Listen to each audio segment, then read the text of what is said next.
Ассаламу алейкум, добрый вечер всем, Саид Павлович. Мы сегодня собрались пообщаться на тему мультипликации, на тему проблем ингушского языка. Главный спикер нашей встречи сегодня будет Анзор Видзижев. С нами также на встрече Назир Евлоев, Лида, преподаватель наших курсов веб-программирования. Ребята, которые проходят у нас курсы.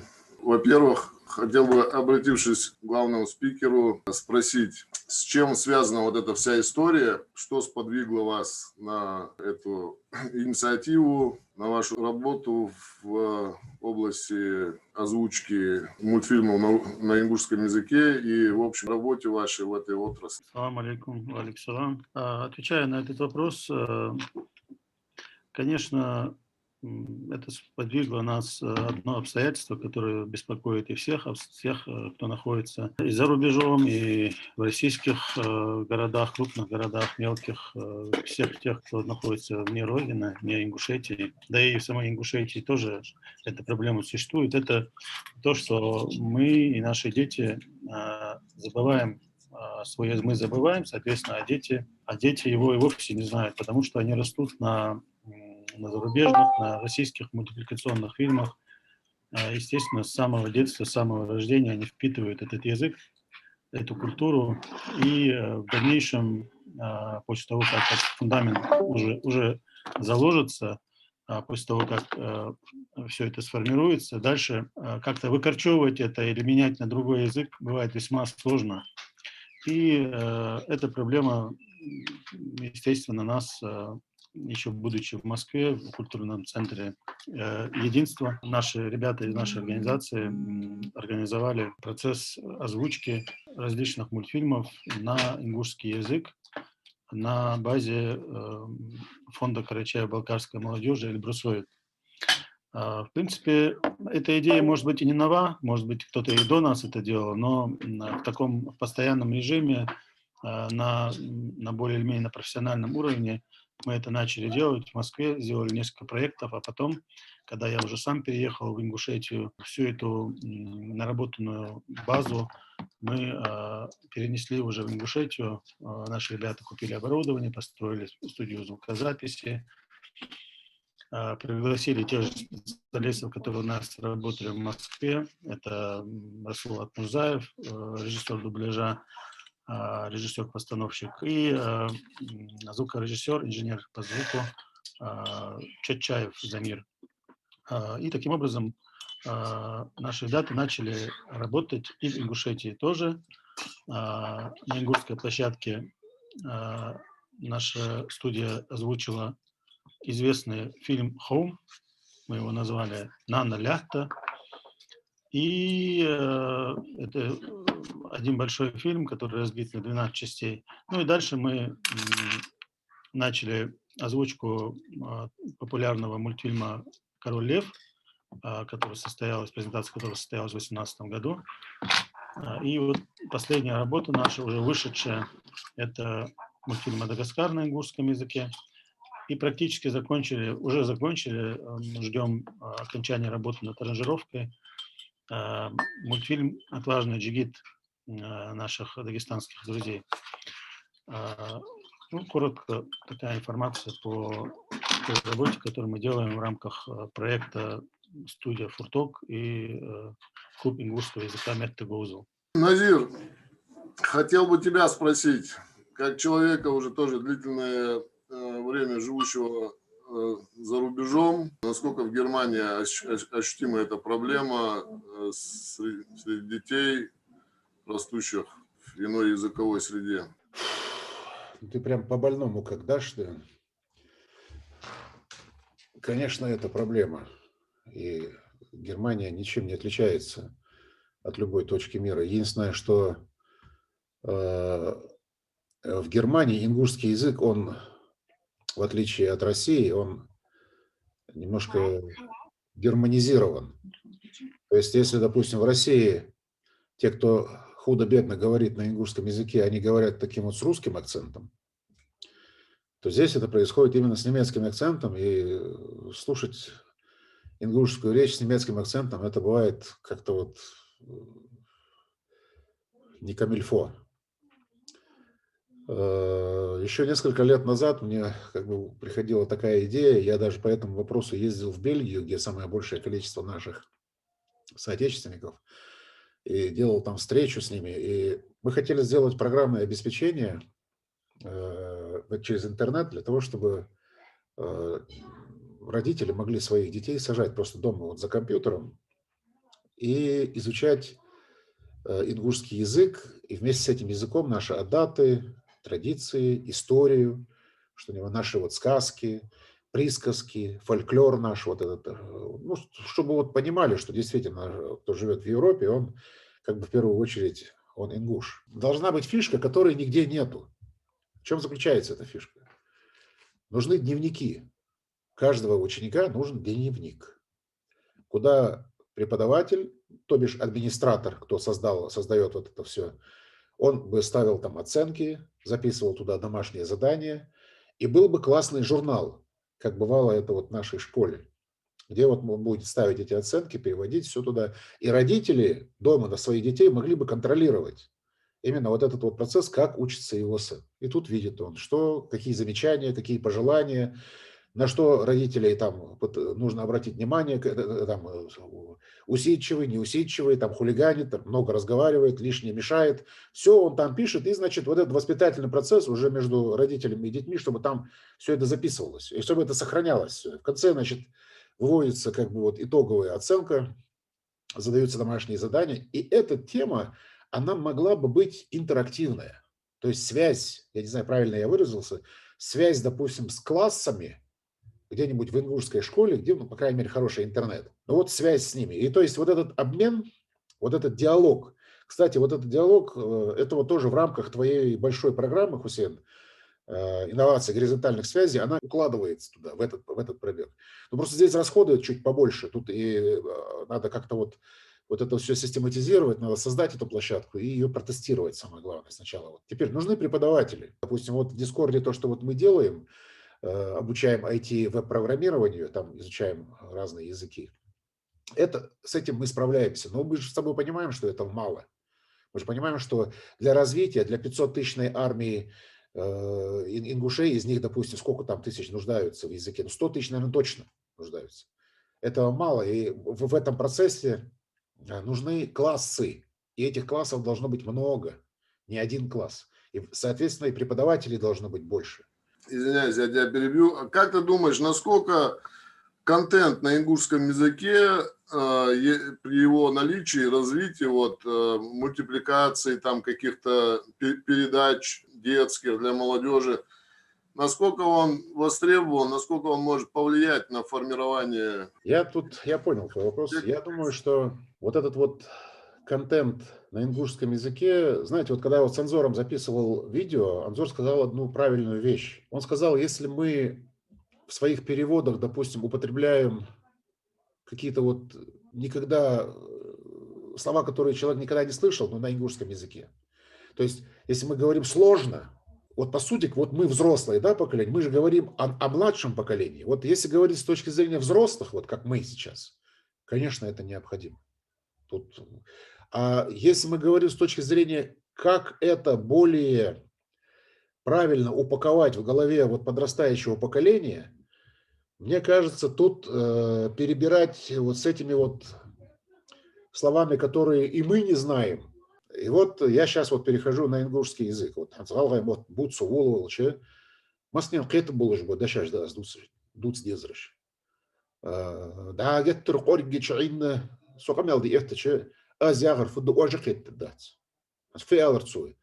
Ég vaša kletar di hana daqila chu dahar di hana ehtu suq khet dosh di hana tsohan fudar ayan tsohan faal ven morha mal yal ven morha shosh klet das do qadar di so qor qamel di sowole atollu ve qetش do qamel thaniye is bezm igr halq di hon sibiri is bezm is cham di hon chbos bezwei is chbesa chu dahar dahu di hana qorga do dashaj qorga dolj do amel сборт без Мухаммада он царцани дач огбежди змет гиллугивей. Теперь на русском. Контент нужен. Если вы спрашиваете в процентном отношении, Я не отвечу на этот вопрос, я не знаю. Это, если даже и скажу, это будет как бы глупость с моей стороны. Я не знаю, сколько процентов. Но то, что это важно, это бесспорно. Другой вопрос. Какого качества должен быть этот контент, чтобы вот этот процент максимально увеличить? И как его увеличить, примерно я вот образно объяснил, как я это вижу со своей стороны. И вот кто-то же дома есть с этим ребенком. Вот я понимаю, там вот мои дети, они в школе, у них там немецкий. Они приходят, начинают шпрехать. Все буквально. А я немецкий не знаю. Ты представляешь, что у меня дома творится? Они говорят по-немецки, и мне непонятно. И вот мониторинг перехода, правильного перехода вот с немецкого на ингушский, и не только, и русский язык. Мои дети говорят на трех языках. Да. Потому что мы же понимаем, что приедет Россия, они должны разговаривать на русском языке. Русский, ингушский здесь тоже стоит. Да. И в этой связи происходит некая такая вот путаница, потому что вопросов много у детей, а ответов мало. И потом один из родителей постоянно сидит с ребенком. И вот в случае вот той программы, которую я говорил, родитель должен посадить его, это вечерние сеансы, когда уже родители от работы уже дома все. Я понимаю, что родители там устали, там туда-сюда, но дети важнее, и работы важнее, и всей этой карьеры важнее, и всего-всего-всего. И когда вот, допустим, ладно, отец там постоянно как бы вот занят, и даже если он дома, он все равно занят, мы знаем, что такое, мы сами отцы. Но мать, которая ходит в садик, которая забирает его с этого садика, которая постоянно нянчит его, ну, нянцание, мы же сами знаем, мать это есть мать, это и все для нас. Она, конечно, вот у родителей должно быть первое же. У ребенка желания не будет учить ингушский язык. Однозначно. Ребенок будет учить тот язык, который ему вот рядом, кто с ним разговаривает, друзья там, на чем они говорят? На русском, на китайском, я не знаю, на армянском, на немецком. А родители должны быть заинтересованы. Вот эта заинтересованность родителей, она должна правильно выливаться на детей, и должна быть возможность от того, что родитель хочет его научить, это еще ничего не значит. Должна быть возможность, вот есть программа, давайте, ребята, садитесь сюда, и заставить его. Вот давай учи. И вот на это Анзор есть. Вот давайте посмотрим. Анзор, допустим, будет преподавателем. Ну, к примеру, он показывает. Вот смотрите, давайте мультик посмотрим. А они все правильно переводят. Я смотрел эти мультики, там понятно. Там такие игровые моменты такие. Там, и я взрослый, я сам как залип, там я минут 20, наверное, может быть меньше. Залипаешь на эти видео, там вот эти голосовые, вот эти вот интонации, вот этот подбор, вот каждое животное, как оно все ведет себя. Потом я смотрел вот видео, у них там вот эта компания, которая занимается переводами этих мультиков там и прочего, они когда вот с животными вот общение, у них там такой момент возник. И это, между прочим, очень важно. И в сознании ребенка это было бы тоже важно. Он задавался бы вопросами. А момент в чем заключается? Вот мы, как на ингушском языке, допустим, вот на осла говорим «верд». Допустим, там котом «е». И вот когда вот это общение животных происходит, «эй, мычботха», допустим, птица обращается, допустим, вот к кому-то там, «мычдотха», допустим, «фудидуалха», то есть как на ингушском языке. И они для себя решили, что это неправильно. И они для себя решили, что животные это будут как бы люди. Вот ты же человеку не скажешь «мычдотха», «мычвотха», «мычьотха». И на этом они остановились. И это доступно. Это очень правильное решение. Анзор, еще раз вернусь вопросами к тебе. Насколько я понял, вы пока смогли в силу разных причин более-менее освоить озвучку мультфильмов. Кто помогал вам в этом? Какие успехи вот в технической части? Что за это время в технической части вы добились?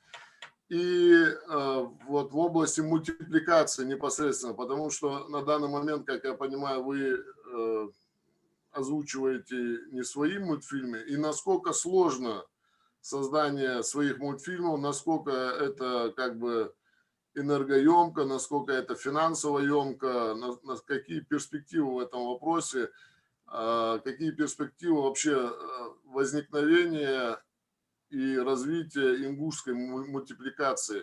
Что для этого нужно в первую очередь, в каком объеме, чье внимание? Да, конечно, отвечу. Но прежде чем ответить на этот вопрос, я бы хотел немного коснуться вот того вопроса, который задавал Назиру. Если позволишь, несколько моментов, которые, на мой взгляд, являются очень важными. Первое – это если мы в своих домах не будем практиковать язык, если после того, как дверь закрылась, и мы остались дома со своими домочадцами, мы не будем разговаривать с супругой и с детьми на родном языке, и если мы это не будем делать с самого малого возраста, с тех пор, вот как они родились, и фундамент закладывается, по мнению некоторых ученых, до 5 лет. Вот до 5 лет закладывается основа и база. До 5 лет мы, на мой взгляд, мы просто обязаны говорить на родном языке. Я понимаю, что родители работают и так далее, но в любом случае мать, как минимум, до определенного периода, пока идет вскармливание ребенка и так далее, она постоянно находится с ребенком. Я понимаю, бывают разные ситуации, что мать не знает языка и так далее, и так далее. Но для этого даже вот на нашей студии Ильяс Матиев записывал колыбельные. То есть мы включаем колыбельные. Мы постоянно используем какие-то технические средства для того, чтобы ребенка чем-то занять, его слух чем-то занять. Так вот, колыбельные, о которых я уже упомянул, у нас они тоже, некоторые из этих колыбельных есть, записывались, чтобы ребенок слышал постоянно эту речь. Колыбельные, песни, какие-то мотивы, что-нибудь, что мать постоянно озвучивает, телефонный разговор это или что-либо. И таким образом, шаг за шагом же все это очень долго же выстраивается, знание языка. Это же довольно тяжело, сперва алфавит выучить, потом слова учить, потом грамматику учить. Когда уже личность сформирована, когда уже ребенок уже более-менее взрослый, и он должен это учить осознанно, это бывает довольно тяжело. Поэтому пока есть возможность, пока есть время, этим должны заниматься родители и включить это на уровне подсознания или сознания, что и родной язык должен звучать дома всегда. Второе – это занять детей чем-то, да? Чем мы, собственно говоря, и занимаемся, наша студия, чтобы этих детей можно было занять, как можно больше времени ихнего занять. Естественно, идет такие слои. Да? Первое – это для самых маленьких. Мы сейчас обозначаем планы для себя. Это будут такие мультфильмы, которые там от года там, от 0 до 3, например, лет. Это будет какой-то там Лунтик или Смешарики, или Малышарики. Вот такие вот мультфильмы, мультипликационные сериалы, которые очень любят дети, маленькие дети. Почему они их любят? Ну, они так вот созданы, эти мультфильмы, таким образом, что они как-то западают в душу. Те, кто создавал эти мультфильмы, они прекрасно понимали, что будет интересно для самой маленькой аудитории. Дальше, следующий момент. Это мы просто особенно обязаны, то есть мы обязаны, особенно это обязаны делать те, кто занимается языком, сделать этот язык модным, сделать этот язык продвинутым, чтобы молодежь, разговаривая на этом языке, чувствовала себя более уверенно, что незнание языка является позором. Это должно быть просто вот заложено на уровне подсознания. Это все закладывается с самых малых лет, это закладывается в семье. Следующий момент. Сделать язык легким. Опять же, это не входит как бы в наши обывательские, скажем так, не то чтобы функции, но мы не имеем такой возможности. Но вот те, кто занимается языком, на мой взгляд, должны сделать язык легким. Язык – это нечто живое. Язык постоянно меняется, язык постоянно трансформируется. Нет ни одного языка в мире, который постоянно находится в таком классическом, таком зацементированном состоянии. Он постоянно меняется, постоянно происходит миграция одних слов в другой язык, из одного в другой, в третий и так далее, и так далее. Поэтому мы должны понимать, что сохранение старых слов, старинных слов, сохранение вот этих моментов, это должно быть, но это, если этого не будет, мы не должны расслабиться и бросить это дело, потому что в любом случае язык, как я уже сказал, это нечто живое.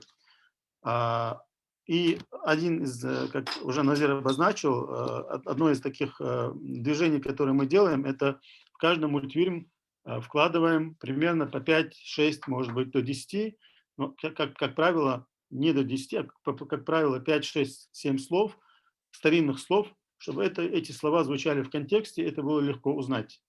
То есть понять из контекста, что это слово значит. Если непонятно, то спросить родителей. Вот такие моменты я бы хотел обозначить, прежде чем перейти к к следующему вопросу. И по поводу того, что сказал Назир, на сегодняшний день вот немного помогла нам, даже не немного, а конкретно помогла нам вот эта пандемийная ситуация. Вот эти вот платформы, они уже созданы, платформы, на которых могли бы обучаться, как в школе, с дневниками и так далее, они уже есть, их в Америке точно знаю, практикуют, Google классы, и я все-таки думаю, что и в России тоже они существуют, эти платформы, их, мне кажется, нужно просто изучить и внедрить, я не знаю, платные или не бесплатные, только для школы они или не только для школы, но в любом случае, я думаю, этот вопрос сильно затягиваться не будет, они будут доступны. Если они недоступны для общего пользования, то в ближайшее время они будут доступны. Это что касается предыдущего вопроса. Теперь, что касается нашего проекта, еще раз обозначу, проект «Студия Фурток» создан на базе культурно-просветительского центра «СДЛ». Его создавали силами нашей организации. Никто нам не помогал в этом. Это просто вот ребята инициативные, ребята, которых душа болит за наш язык, за наше состояние, просто скинулись, заморочились с программным обеспечением. Особенно это нынешний директор гимназии Парагульгов Мухаммад. По его инициативе купили оборудование. Многие из наших ребят помогли ему, создали на базе КПЦ «СДЛ» студию, организовали все, что нужно, собрали все, что касается звукоизоляции, звукопоглощения, сэндвич-панелей и прочего оборудования. Все это организовали, и мы начали процесс. Техническая часть этого, естественно, это все включено. Программное обеспечение, звуковая карта, компьютеры, и все это у нас имеется. И насколько емко создать мультфильмы, этот процесс, конечно же, довольно тяжелый. Создать мультфильм тяжелее, чем создать фильм, на мой взгляд. Но технологии не стоят на месте, технологии развиваются. На сегодняшний день есть несколько, их очень много, их более 10, и может и больше программных продуктов. Но есть наиболее известные программные продукты по созданию мультипликационных фильмов. Это Moho Debut, это адобовские программы. Очень довольно много их на разных операционных системах. С помощью этих программ можно создавать различные мультфильмы по типу пластилиновых, по типу рисованных, по типу чуть ли не вот как в играх современных. 3D, 3D, 2D, их довольно много. Именно технически создать мультфильм, наверное, не так сложно, как создать его содержимое, как создать его структуру.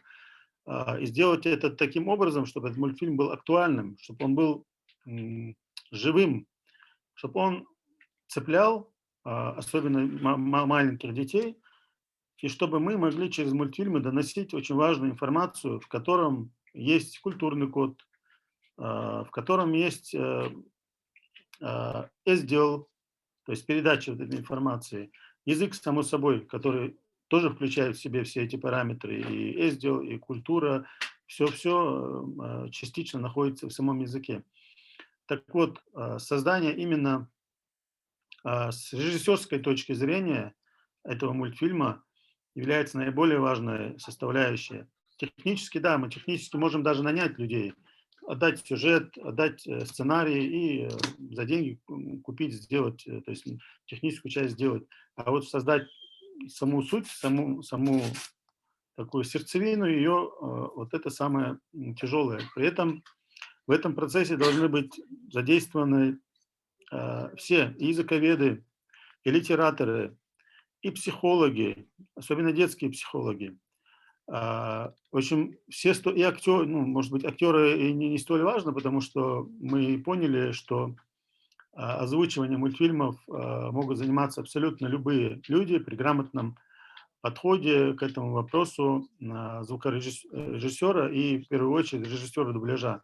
Если режиссер дубляжа высокопрофессионал, высокого качества, высокого уровня, то он может надрессировать любого человека, может быть, не до уровня там, профессионального актера, естественно, но достаточно для того, чтобы сделать качественный мультфильм. Таким образом, вот то, что я только что озвучил, мы это продемонстрировали на наших мультфильмах. Ну, вкратце вот так вот. Перед тем, как ты перешел к ответу на вопрос, о том, что ты говорил, прозвучала очень важная деталь, касаемо того, что в ингушском языке, к сожалению, сегодня и это и традиции также ингушских касается, на мой взгляд, при консерватизме ингушских традиций и ингушского языка мы, на мой взгляд, каким-то образом утеряли необходимый инструмент реформации и традиций, и языка. И без этих вот необходимых реформаций, к сожалению, вот свидетельство того является, что мы сейчас, присутствующие здесь все ингуши, говорим на русском языке. Я думаю, что это следствие того, что отсутствие необходимой реформации, обновления при, конечно, необходимом консерватизме. Мы последние вот сотни лет, как минимум, это, видимо, связано с тем, что у нас образование и все тексты в основной своей массе на русском языке, и в технической области ингушский язык слабо развивается, можно сказать, вообще не развивается. Есть только какие-то там небольшие заимствования. Здесь я вижу огромную проблему. И вот на этот вопрос, чтобы мы сегодня со своей стороны могли делать, вот помимо того, что вы делаете в мультфильмах, но вы там старые слова приводите, какие бы механизмы в обществе у нас, или в системе образования, или в каких-то или среди писателей в Ингушетии, что нужно и можно сделать, чтобы возродить вот эту реформацию языка, которая могла бы абсорбировать новые слова, потому что технологии вокруг растут, появляются новые гаджеты, новые инструменты, новые материалы, и чтобы они быстрее вбирались в ингушский язык и усваивались этим языком, и как бы можно было пользоваться современным ингушским языком. У меня вопрос, в принципе, ко всем, но по старшинству, наверное, к Назиру вопрос. Что бы мы могли со своей стороны сделать, посоветовать, чтобы восстановить эту реформацию в языке? Честно говоря, Василий, я не готов ответить на этот вопрос. Что бы мы могли сделать, чтобы вот по поводу вот этой вот реформации, я буду просто теряться в догадках, и если там просто сказать ради того, чтобы сказать, Это вопрос. это будет неправильно. Но вот я вот когда Анзор разговаривал, я вот сидел и думал о том, что вот какую большую революцию претерпел сам русский язык. Ведь в русском языке вот какое слово не скажи, это же не русское слово. В основном вот мы русский язык, вот сегодняшний современный, так сказать, русский язык, это же не тот русский язык, который, допустим, вот изначально шел с Европы, вот это вот нашествие новых цивилизаций, вот оно все же влияет на язык. И то, что происходит сегодня с ингушским языком, это, в принципе, тот же процесс. Просто в нашей ситуации мы как бы вот настороженно, с опасностью наблюдаем за этим процессом и боимся его вообще потерять. Я не знаю, у меня нет ответа на этот вопрос. Это вопрос не по адресу, я не могу на него ответить. Ну да, если бы мы, например, с современной русской речью, к которой мы апеллируем, обратились, могли бы вернуться там на 100 лет назад и какому-нибудь мужику в Рязанской губернии начать с ним говорить сегодняшним русским языком, я думаю, что он подумал бы, что мы Он на нас не него понял бы. ругаемся или что-то такое, как ты говорил. Давай А, спросим молодых. Давай вот у нас ведь... смотри, Анзор, может, по этому поводу мысли есть. Есть какие-нибудь еще, на ваш взгляд, какие-то инструменты, которые должны работать в этом направлении? Я скажу так, я сам не языковед, но как экономист и предприниматель знаю одну такую вещь, как называется она бенчмаркинг. Это изучение опыта и, соответственно, перенятие этого опыта, трансляция его, адаптация под себя. Соответственно, есть языковеды, которые знают ситуацию в мире, есть специалисты в этой области, есть исследования, статистические данные и прочие вещи, в том числе и в ЮНЕСКО, по исследованиям ЮНЕСКО, что наш язык является вымирающим. Таких вымирающих языков довольно много. Так вот, эти специалисты прекрасно знают, что делают другие развитые страны. Например, мы знаем, что, вернее, я знать, может, и не знаю достоверно, но есть информация, что еврейский язык был переписан полностью, что он как бы заново создан. Соответственно, работали там, соответственно, были там специалисты, значит, есть методология какая-то, есть уже откатанная схема, как это действует. Так вот, этот вопрос, он практически не решаем без участия в этом государства. У нас в Конституции написано много интересного, важного относительно нашего сохранения языка и так далее. Так вот, вооружившись этими законами, Конституции, статьями, вооружившись поддержкой нашего правительства, государства, используя ресурсы, президентские гранты и прочие вещи в этом направлении, просто надо работать. Я прекрасно понимаю, что, хотя это и будет в этой передаче звучать как-то крамольно, но ни одна империя не заинтересована в том, чтобы малые народы развивали свою культуру, на мой взгляд, во всяком случае, в том виде, в котором они сами этого хотели бы.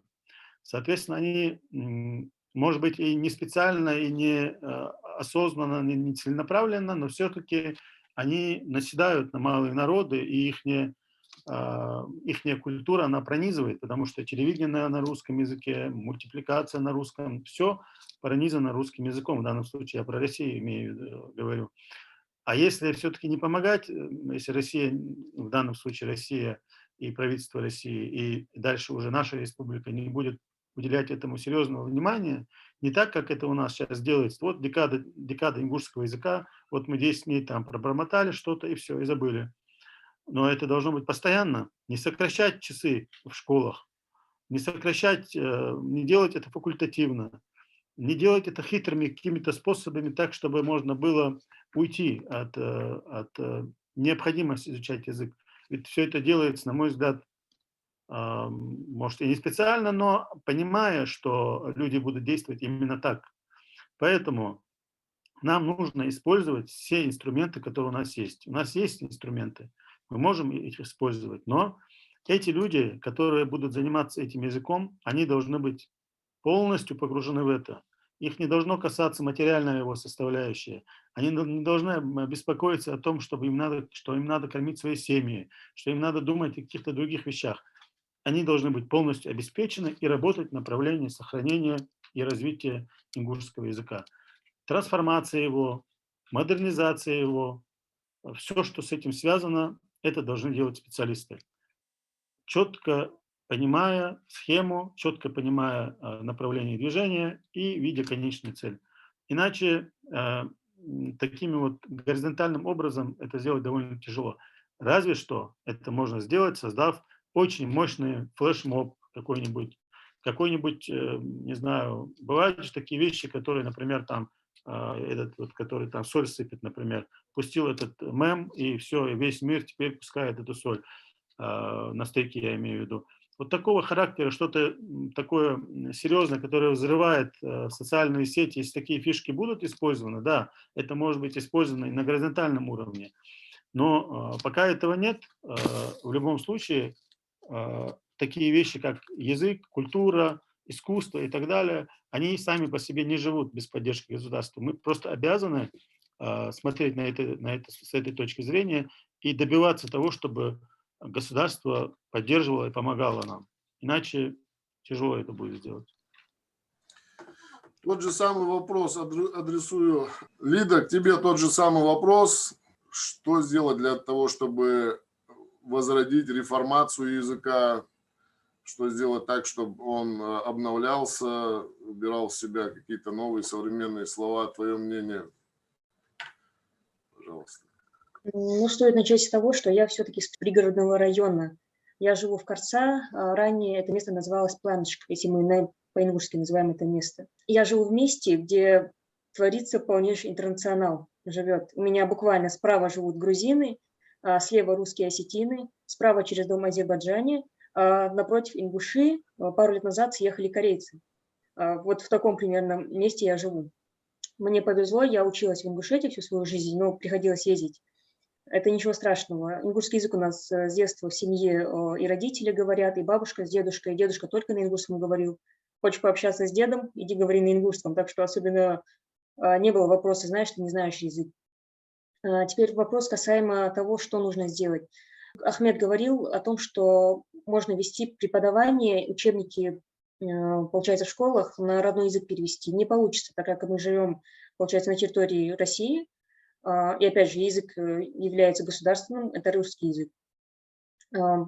И что касаемо того, как может привлечь внимание нашей молодежи к ингушскому языку, мне очень нравится идея с мультиками, жалко, в моем детстве этого не было, может, я знала хорошо, углубленно свой родной язык. Плюс литература. В наше время и на русском языке мало кто читает. У нас очень много прекрасных поэтов и писателей ингушской прозы, в принципе, в целом ингушского языка. Я бы советовала заинтересовать хотя бы какими-то маленькими рассказами наших детей и таким образом поощрять потом как-нибудь их чтение на родном языке, потому что это очень хорошо развивает речь.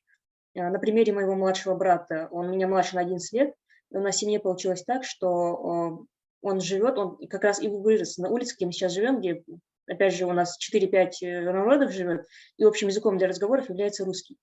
И получилось так, что с детства мы негласно, наверное, так началось, что у нас кто-то говорит с ним на русском, мы с ним говорим на ингушском, мы с ним говорим на английском, так как это очень важный язык в наше время. Ему и сказки рассказывать, какой-то народный фольклор. Он знает истории в целом, несмотря на то, что ему 11-12 лет. Вот таким вот образом, получается, опять же, это все начинается внутри семьи. Но я бы не сказала, что он чисто говорит на ингушском, он как раз из того поколения ингушей, которые какие-то верхушки зацепил языка нашего, а углубленно, опять же, тоже не знает этого. Больше каких-то идей, как это все стимулировать, я не знаю. Но, разумеется, не ремнем. Насилие категорически не приветствуется, особенно детям.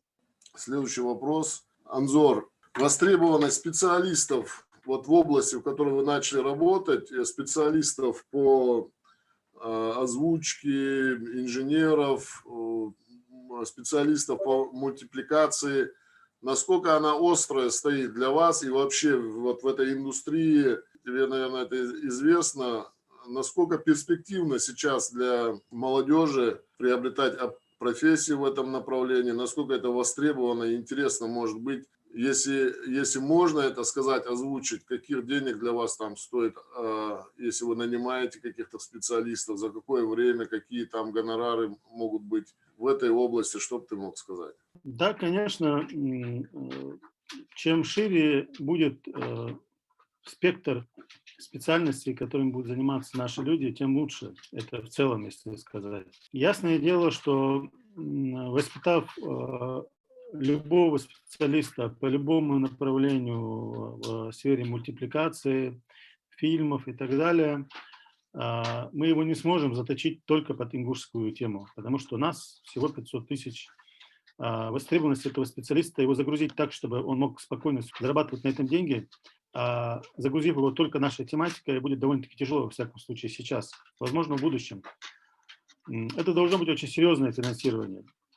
Если мы сейчас все это делаем на свои собственные средства, когда получается у нас их окупить, когда нет, нас никто не финансирует, то в случае серьезной работы и привлечения серьезных специалистов это выливается в кругленькую сумму, это уже счет идет на миллионы.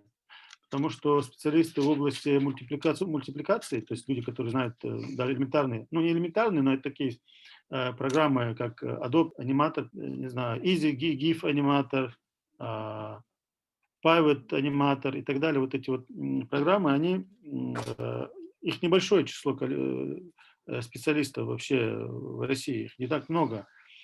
Они, конечно, есть, но их не так много. То есть, естественно, эта специальность, если в нее серьезно окунуться и знать ее на очень высоком уровне, то это будет очень востребованный специалист, очень большим гонораром, который требуется ему заплатить. Поэтому это должно быть востребовано. Мы должны заинтересовывать людей, наших людей, чтобы они изучали эти программы. Эти программы же не только для создания каких-то мультипликационных вещей. Это просто 3D-моделирование. 3D-моделирование тоже стоит довольно недешево. То есть если на фрилансе, то это как бы довольно ощутимые цены на таких специалистов. Поэтому, естественно, если будут такие специалисты, будет очень, очень хорошо. Это что касается мультипликации. А что касается направления именно дубляжа, озвучки, звука, то и звуковиков у нас на самом деле довольно-таки немного. Таких серьезных специалистов, которые имели опыт именно в озвучке и именно в том направлении, которым мы сейчас занимаемся, их мы вообще не встречали. Есть у нас звуковики, конечно, Назир, то есть Насрудин Тимурзиев есть, Нурдин, вернее, да. Еще несколько человек, может быть, есть, но я о них не знаю. Но вот мы привлекаем специалистов из Кабардино-Балкарии. Причем специалистов из Кабардино-Балкарии и Карачаево-Черкесии, вернее, специалист-звуковика мы приглашаем из Карачаево-Черкесии. Режиссер дубляжа к нам приезжает из Кабардино-Балкарии. Ну, за счет того, что у нас с ними дружеские отношения, то с режиссером дубляжа мы вообще ни о каких деньгах не говорили никогда. Он не обозначал никогда, потому что у нас с ним дружеские отношения, это наш братский народ, у них очень большая симпатия к нам, и у нас к ним, соответственно, все это происходит на таком, на братском, на дружеском фоне. Но, тем не менее, если работа идет постоянно, если время человека будет заниматься полностью, естественно, нужно говорить какие-то цифры. Я не думаю, что она будет там, должна быть оплачена в месяц меньше, чем там 60-70 тысяч рублей, мне кажется, чтобы этот человек был заинтересован работать вообще. А если говорить о других специалистах из других республик и городов, особенно из Москвы, то это вообще не менее 100 тысяч, 100-150 тысяч месячная оплата таких специалистов. Это такая ощутимая цифра получается только в одном направлении. Я уже не говорю про звук, про аранжировку, про подводку, про изменения в некоторых случаях, когда не получается правильно спеть там что-то, мотив, обработка всего этого звука, это тоже стоит довольно серьезных денег.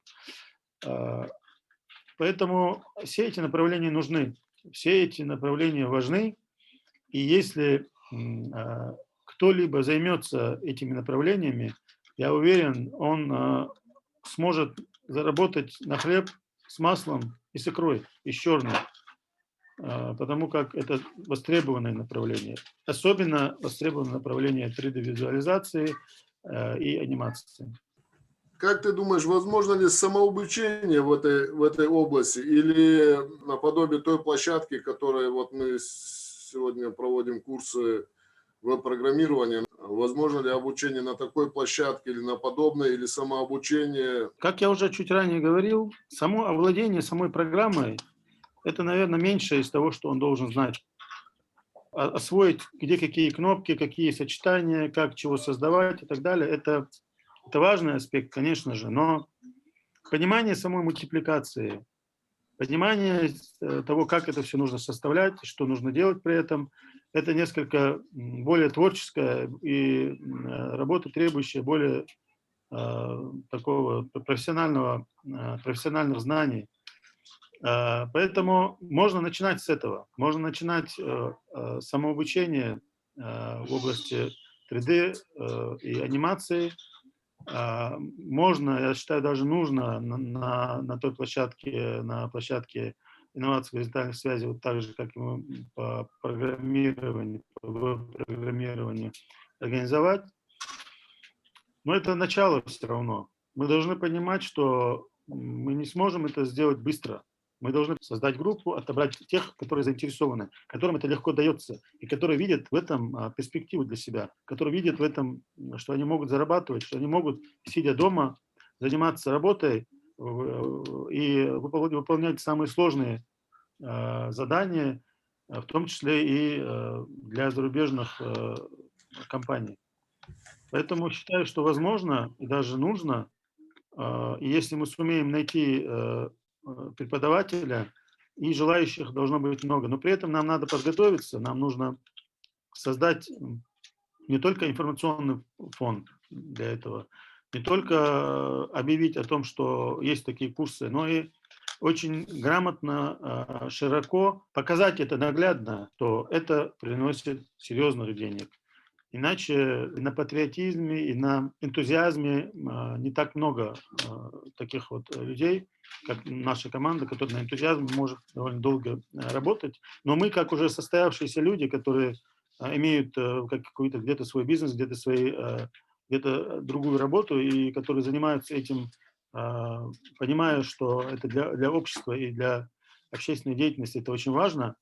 Но для молодежи, которая стремится развиваться в каком-то направлении, им нужно еще создавать семьи, для них нужно сделать эту деятельность такой, чтобы она приносила доход, и показать им это примерами и так далее. То есть, помимо того, что смогли бы люди самостоятельно или на курсах мы, например, могли бы научить людей оперировать какими-то программами, им нужно обучаться, может быть, биомеханике, каким-то художественным навыкам и другим каким-то сопутствующим профессиям и знаниям. Ты это имеешь в виду, да? Да. Как я уже чуть ранее говорил, дело этим даже не заканчивается. Но мы уже говорим именно про техническую часть. То техническая часть, естественно, это важно, нужно, и мы обязательно должны это сделать. Это направление нужно осваивать нашим молодым ребятам. Что касается творческой части, тут уже немного другая, это уже другое направление и другая, скажем так, другая дорожка. Это уже творческая дорога, это уже больше касается Министерства культуры, может быть, и так далее. Вот как специалистов отправляют, там, дикторов на обучение в МГУ там, и так далее. Так вот, Министерство культуры, мне кажется, должно озаботиться тем, чтобы таких вот специалистов взращивать, вернее, отправлять, чтобы они получали эти знания в этом направлении. Они были узко заточены, именно кому нравится вот это направление мультипликации. Тут же очень важно не то, что просто создать мультфильмы, это было интересно, как мы уже обозначали. Очень важно закладывать в этот процесс такие вещи, как наша этническая составляющая, важность определенных моментов, важность культурных особенностей, важность нашего происхождения. Не то чтобы важность, но исторически, чтобы мы понимали исторические моменты тоже. И одно из самых важных – это чтобы там закладывалась именно наша религия. Как бы мы не хотели быть светскими и так далее, религия – это наша, можно сказать, наше все. Это занимает больше 80% нашей жизни. Поэтому эти аспекты, они должны закладываться. Мы должны культивировать таким образом, скажем, чтобы на уровне подсознания ребенок понимал, что это наша культурная особенность в том числе.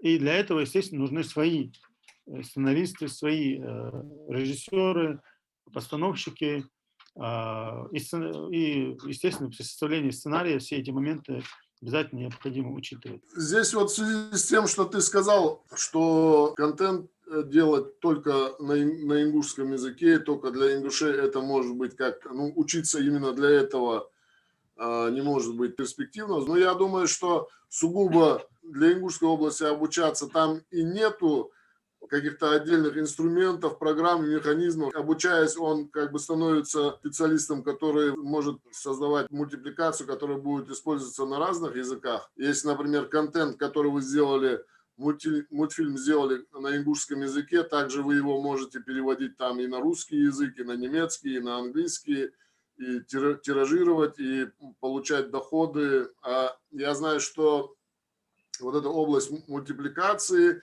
и вот этот детский развлекательный контент, он очень востребован сейчас. И вот такие веб-ресурсы, как YouTube, они очень хорошо к этому относятся и хорошо платят.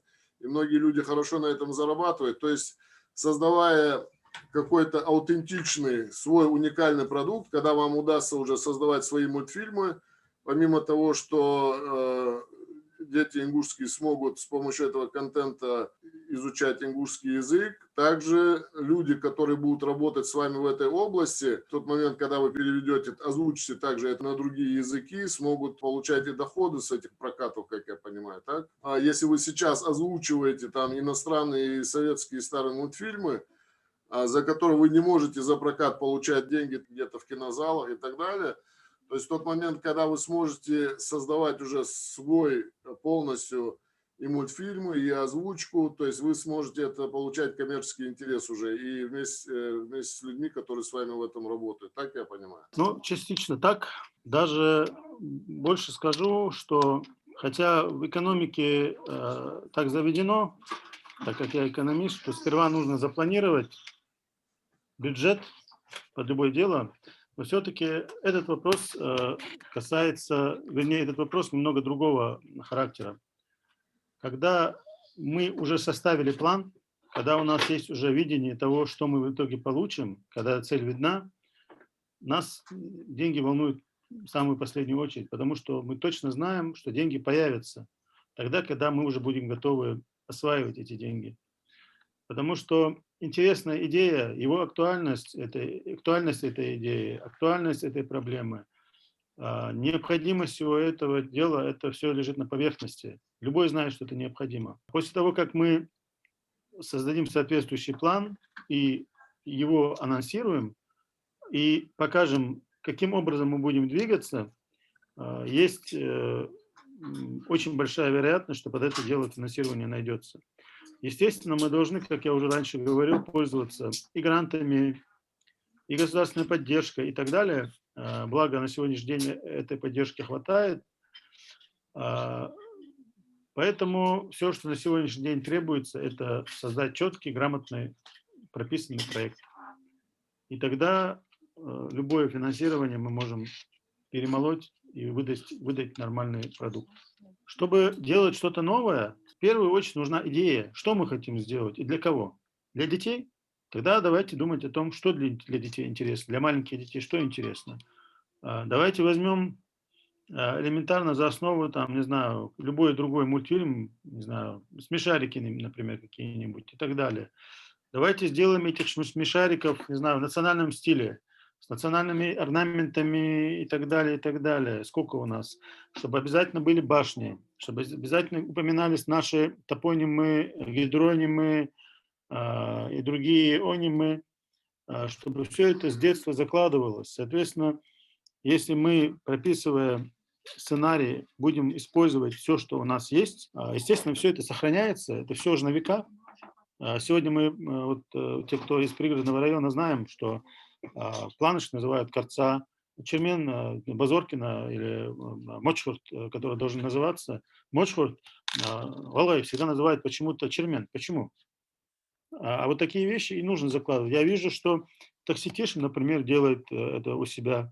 Они в своей программе при заказе такси показывают и указывают не Владикавказ, а Буро, направление Буро. Я, например, в своих этнокафе их назвал названиями Нана Нясры, Элберхагала и так далее, и так далее. То есть вот эти вещи, которые нужно прям вонзать, скажем так, в саму суть сценария, закладывать это, давать ему национальный окрас и уже дальше вокруг этого скелета формировать что-то интересное. И тогда все это будет укладываться в рамках нашей повестки дня. Сценаристы, да, нужны обязательно. В принципе, у нас есть люди, которые, ну, не люди, а человек, который мог бы сделать сценарий, это тот же близкий нам по духу балкарец. Расул Мурзаев, но, тем не менее, эта работа, она не должна зацикливаться на одном человеке или на двух людях, потому что жизнь такая штука, что в любой момент все может поменяться, поэтому нам нужно много людей, которые этим будут заниматься, этим будут гореть. Это творческие люди в первую очередь. То есть я как понимаю, мультфильмы создаются по такому принципу: сначала формируется идея, то есть какая-то интересная история, потом эта интересная история обрабатывается сценаристом, потом уже к этому сценарию приступают к реализации его технические специалисты, как аниматоры, там 2D, 3D, и специалисты озвучки и так далее. То есть для создания одного мультфильма необходима работа многих специалистов, как я понял. То есть одному человеку этим заняться не вариант. Анзор сказал важную вещь. Должна быть мода на ингушский язык. Что это такое? Что значит мода? Как добиться этой моды? Лида правильно сказала. Люди на русском языке читать не хотят. А писанины на ингушском языке, что сказок, начиная от колыбельных, кончая серьезным произведением, очень много. Очень много. Но их никто не читает. Кто их читает? Тут на русском языке никто не читает, а на ингушском языке там язык сломаешь где. Не хотят читать. Почему? Потому что это не модно. Назир, я думаю, что здесь мы можем обратиться к молодежи, дать посыл молодежи, чтобы обратила внимание на эту отрасль, на эти специальности, которые сегодня в Ингушетии, может быть, кто-то не знает об этом, может, не видит в этом перспективу, объяснить, что есть перспективные, востребованные сегодня профессии. Ведь если эта проблема стоит у нас, эта проблема также стоит у многих других народов. И сегодня, обучившись, потратив какое-то время свое на обучение в этой отрасли, они будут востребованы, обеспечены работой, заказами на всю жизнь вперед. Я вот сейчас, знаешь, о чем подумал? Смотрите, научиться языку, по большому счету, это нетрудно. Китайский изучают, там, да, английский изучают, французский, немецкий изучают, как бы вот это считается комильфо. Но для того, чтобы реально понимать этот язык, ведь важно, чтобы человек думал на этом языке. Мне кажется, вот надо вырабатывать механизмы, чтобы человек имел возможность думать на ингушском языке. Мы же думаем на ингушском языке. Думаем. А вот на немецком языке я не думаю. Я знаю немецкий. Так вот. Но я не думаю на немецком языке. И поэтому я белая ворона здесь. Ну, для того, чтобы мы начали думать, молодежь начала думать, надо детей учить, надо показывать контент, помогать им думать на ингушском языке. И в заключении, Анзор, что бы ты посоветовал? Интересно ли, в принципе, для молодежи вот, выбрать для себя профессии, учиться в этом направлении? Молодежь, современная молодежь, она, можно сказать, вся пронизана с новыми технологиями, и поэтому им существенно легче будет освоить любую новую специальность. А такие специальности, как 3D-моделирование, анимация, мультипликация, фильммейкерство и так далее, это очень актуальные на сегодняшний день специальности, хотя кажется, что это не столь актуально в рамках ингушской действительности. На самом деле на мировом уровне это очень востребованные специальности. IT очень востребовано во всем мире. И в современном мире, где, сидя в одном конце Земли, можно делать работы для компаний, которые находятся в другом конце планеты, на сегодняшний день очень актуально. Поэтому я бы, конечно же, посоветовал нашей молодежи обратить внимание на эти моменты, на 3D, на изучение программ, с помощью которых можно делать мультфильмы, там, анимацию и так далее, такие как Adobe, там, аниматор, Blender, Pencil, 2D Animation, там, Cartoon Animation, аниматор и ряд других. Было бы очень хорошо, если бы нашлись ребята, которые заинтересуются этим, будут продолжать поднимать свой уровень в этом направлении и помогать своему народу. И я могу с уверенностью сказать, что это очень высокооплачиваемые специальности. Если это все сделать для себя работой, тем более это интересная работа, то человек полностью себя может обеспечить уже будучи в молодом возрасте. То есть как вам, так и другим людям, работающим в этой области, они очень нужны, специалисты. Однозначно. Однозначно. Назир, с какими пожеланиями или предложением в этой связи ты бы обратился, там, может, к молодежи, может, другой какой-то группе людей в заключение? Самое главное, наверное, все-таки учиться. Учиться и еще раз учиться, как говорил один вождь мирового пролетариата. Без этого никуда.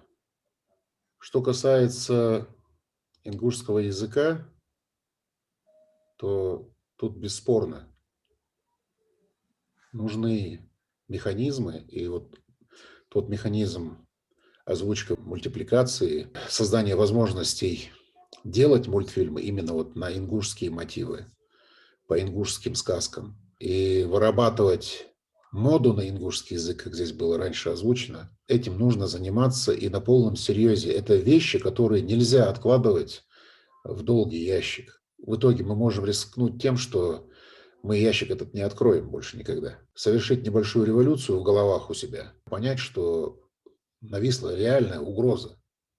Угроза того, что мы скоро потеряем самое ценное для нашего народа – это язык. Вот то, чем занимается, допустим, Анзор, вот параллельно, вот они занимаются, допустим, уже вот есть готовый материал, вот его нужно как бы вот переоформить. Было бы хорошо, если бы мы смогли заинтересовать блогеров.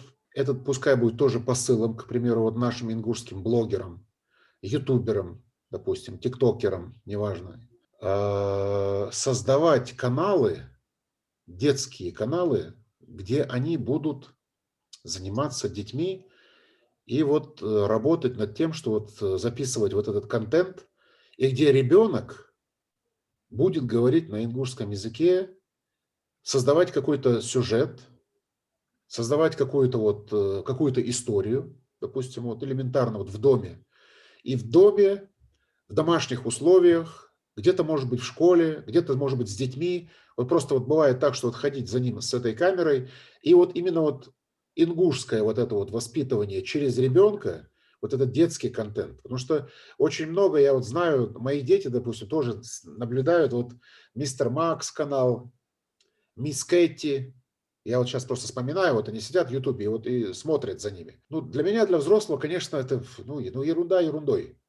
Но они настолько впали, они туда, мало того, что впали, они наизусть учат стихотворения, которые тут же они рассказали, сами себе придумали. Они проговаривают вот этот сценарий, кто что спросил, кто что ответил. Это очень действенно, возможно, я много времени трачу.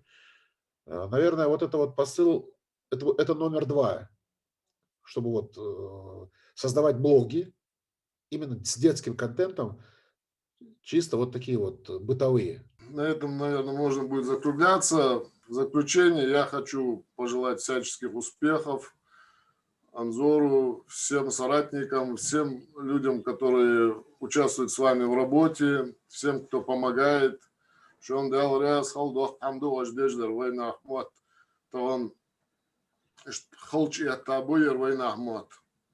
Есть давление разных языков, можно сказать, сегодня на ингушский язык.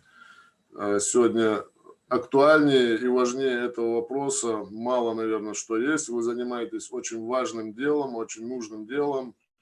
Желаю вам успеха. Думаю, что все, кто считает себя патриотом, все, кто считает себя человеком небезразличным к языку, культуре, к завтрашнему дню своего народа, должны обратить внимание на эту проблему, должны со своей стороны каждый всем, чем может помочь и популяризировать эту отрасль, вашу работу, быть благодарными вам, потому что вы делаете очень важное дело.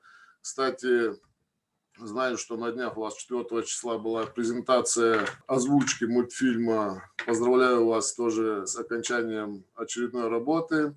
Мадагаскар. Да, мультфильма «Мадагаскар» я смотрел с большим удовольствием.